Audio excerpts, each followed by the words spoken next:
नमस्कार दोस्तों, मेरा नाम है अनुज और स्वागत करता हूं आपके अपने YouTube चैनल फंडलन बाय अनुज में। तो दोस्तों, आज हम बात करेंगे कोरोना के बढ़ते हुए केसेस दिल्ली के अंदर नई गाइडलाइंस क्या जारी हुई है। क्या लॉकडाउन के बीच में, दिल्ली के बढ़ते हुए केसों के बीच में, नई गाइडलाइंस के बीच में एसएससी CHSL पेपर कैंसिल होना चाहिए या नहीं होना चाहिए, इसके ऊपर हम पूरी बात करेंगे। आपको मैं बहुत सी बातें बताऊंगा, वीडियो को एंड तक जरूर देखिएगा। नए हैं तो चैनल को सब्सक्राइब कर लीजिए, बेल आइकन को प्रेस कर लीजिए। तो दोस्तों, आज ही केजरीवाल सरकार ने नई गाइडलाइन शुरू कर दी है। आप सभी को पता होगा, दिल्ली में जो केस है वो बढ़ते ही जा रहे हैं, 1.5 लाख के करीब क्रॉस कर चुके हैं। महाराष्ट्र के बाद 10,000 केस दिल्ली में सबसे ज्यादा मिल रहे हैं। हालत खराब होती जा रही है, हर जगह रिस्ट्रिक्शंस लगा दी गई है। अगर आप बात करते हो नई रिस्ट्रिक्शंस और नई गाइडलाइंस की, तो आपको सबसे पहले कोचिंग इंस्टीट्यूट्स बंद कर दिए हैं। बस के अंदर अगर आप सफर करते हो, ऑटो के अंदर सफर करते हो, तो सिर्फ आप एक ही सवारी को बैठा सकते हो। बस में 50% सवारियां ही बैठ पाएंगी।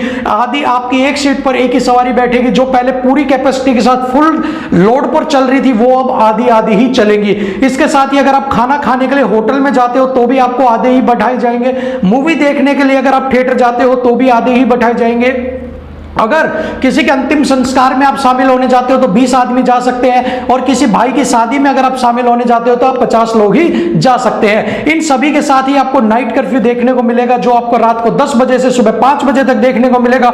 और ये सारी रिस्ट्रिक्शन अब आपको दिल्ली में देखने को मिलेंगी, क्योंकि दिल्ली की हालत अब खराब होती जा रही है। दिल्ली में दिन प्रतिदिन केस बढ़ते जा रहे हैं। अगर इस टाइम की अगर आप बात करते हो कि इस टाइम पिछले साल में आपके केस कितने थे, तो इस टाइम तक दिल्ली में 1 लाख केस थे, जो इस टाइम तक 1.5 लाख आपके हो चुके हैं। तो इसका मतलब है कहीं ना कहीं ये रिस्ट्रिक्शन लगानी, ये सब चीज इंपोज करनी आपके ऊपर दिखाता है कि दिल्ली में इंटरनली हालत ठीक नहीं है। सारे इंस्टीट्यूट बंद कर दिए, कॉलेज बंद कर दिए हैं, शिक्षण संस्थान बंद कर दिए हैं, ऑनलाइन एजुकेशन अगेन से स्टार्ट कर दिए। तो मतलब कहीं ना कुछ गड़बड़ चल रही है। अब बात आती है इसी के बीच में CHSL एग्जाम की, जो आपके कल से स्टार्ट होना है।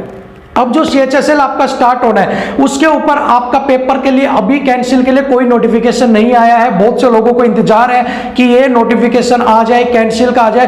तो अगर आपके ओपिनियन, मेरी ओपिनियन पूछते हो तो मैं भी इसी पक्ष में हूं कि हाँ, फिलहाल के लिए एग्जाम को पोस्टपोन करना चाहिए। अब मैं आप कहोगे कि सर आप तो ये चाहते हो कि पोस्टपोन हो जाए, तो आप मेरी बात पूरी सुनिएगा, उसके बाद आप फैसला लीजिए।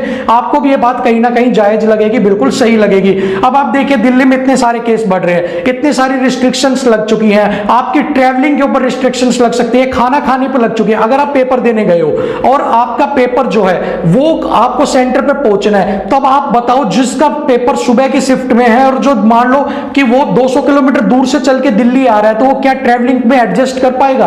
बिल्कुल नहीं कर पाएगा, ठीक है। क्योंकि उसको जो 50% के साथ में वो कितने बजे चलेगा? आप सोचो, 9 के पेपर के लिए उसको क्या वो घर से 2 बजे रात को निकलेगा? अगर एक दिन पहले निकलता है तो रुकेगा कहां पे? मतलब बहुत सारी ऐसी चीजें, जो फैक्टर्स हैं, जो आपको सोचने पड़ेंगे कि यार कि ये सब चीजें कि आप मैनेज कैसे करोगे। इसी के साथ ही आप सबके एडमिट कार्ड जारी हो चुके हैं। मान लो DAV कॉलेज के अंदर 500 बच्चे एक आपको पेपर दे सकते हैं, ठीक है। नई गाइडलाइन कहती है कि आपको एक सीट छोड़ के एक बच्चे को 2 गज की दूरी पे बैठाना होगा आपको, ठीक है। आप बिल्कुल पास सटा के नहीं बैठा सकते। अब जिनके एडमिट कार्ड जारी हो गए, 500 बच्चों को DAV कॉलेज में मान लो पेपर देना है। अब उन 500 बच्चों में से 250 बच्चे ही as per rules, as per new guidelines जो जारी किए वो बैठ सकते हैं। तो 250 बच्चे कहां जाएंगे? वो बाहर वेट थोड़ी ना करेंगे कि पार्क में खड़े हैं कि वो 500 का हो जाए तो उसके बाद हमारा होगा। ऐसा नहीं हो सकता। इसके लिए आपको एक पूरा मैनेजमेंट होना चाहिए। तो आप बताओ, ये मैनेजमेंट आप कहां से करोगे? अब अचानक से या तो आप उन बच्चों के लिए एक नई नोटिफिकेशन निकालो, न्यू एडमिट कार्ड रिलीज करो। क्या वो हो सकता है? वो नहीं हो सकता। इसी के साथ ही अब दूसरी बात, लाइफ का रिस्क। मैं ट्रैवलिंग कर रहा हूं, मैं किसी के संपर्क में आ गया, मेरी चेन बन गई, मेरे लक्षण 10 दिन बाद से होंगे। इतने में तो मैं मेरे परिवार को, मेरे आस पड़ोस को, मेरे मोहल्ले को, मेरे शहर को, मैं सबको संक्रमित कर दूंगा, ठीक है। इसी के साथ ही जो तीसरा फैक्टर निकल के आता है, वो आपका निकल के आता है कि जिसका पेपर शाम की शिफ्ट में है, और शाम की शिफ्ट में होने के बाद मान लो उसका पेपर 5 बजे तक निकला है, और वो 5 बजे के बाद आता है, आराम से थोड़ी देर रुकता है, कहीं खाना वाना भी खाता है। ऐसा तो है नहीं कि अपने घर से सुबह 4 बजे का निकला हुआ वो सीधा ही बैग लेके भागता ही रहेगा।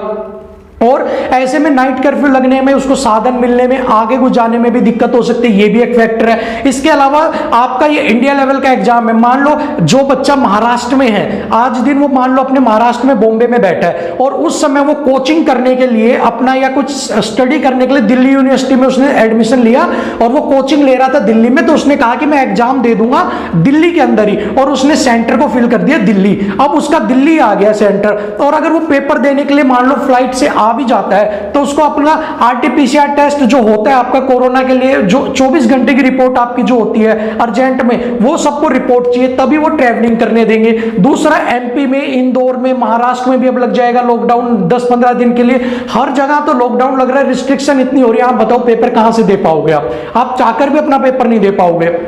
बहुत से बच्चे आ नहीं पाएंगे, अब जो और बहुत से बच्चे ऐसे भी होंगे जिनको भेज भी नहीं पाएंगे पेरेंट्स, ड्यू टू ये न्यूज सुनने के बाद कि कोरोना चल रही है। मान लो किसी के बहुत से टाइम में ऐसा होता है किसी का पेरेंट्स ज्यादा सेंसिटिव है, बाकी तो पेरेंट्स सारे ही सेंसिटिव है, पर कुछ पेरेंट्स इतने ज्यादा सेंसिटिव है कि वो अपने बच्चों को बाहर ही नहीं निकलने देंगे, तो वो वाले भी केस है आपका। तो इन सारी चीजों को देखते हुए कि ये पेपर कैंसिल होना चाहिए, और मुझे जहां तक लगता है कि ये पेपर कैंसिल हो ही जाएगा, पोस्टपोन हो जाएगा।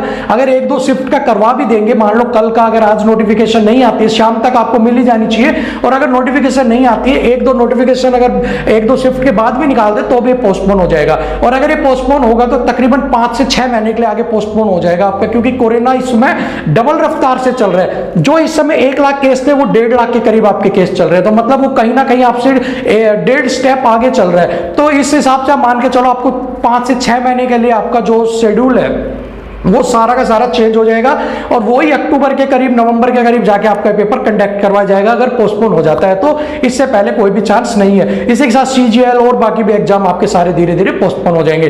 तो दोस्तों मेरा तो यही है कि अगर आपकी सेफ्टी है, आप सबको सुरक्षित देखना है, आप सबकी लाइफ से खिलवाड़ नहीं करना, तो ये पेपर कैंसिल होना चाहिए। क्योंकि इस पेपर की वजह से आप अगर आ रहे हो और अगर आपकी मान लो ट्रांसपोर्ट की वजह से छूट गया आपका पेपर, आप एक तो आए भी, ट्रांसपोर्ट की वजह से 5 मिनट लेट हो गया, आपको एंट्री नहीं दी, तब भी आप मान के चलो आपकी लाइफ में जो मेहनत है वो सब कुछ खराब हो जाएगी। दूसरा, अगर आप रास्ते में कोरोना पॉजिटिव हो जाते हो तो भी आपकी लाइफ में बहुत भारी एक दिक्कत आ जाएगी।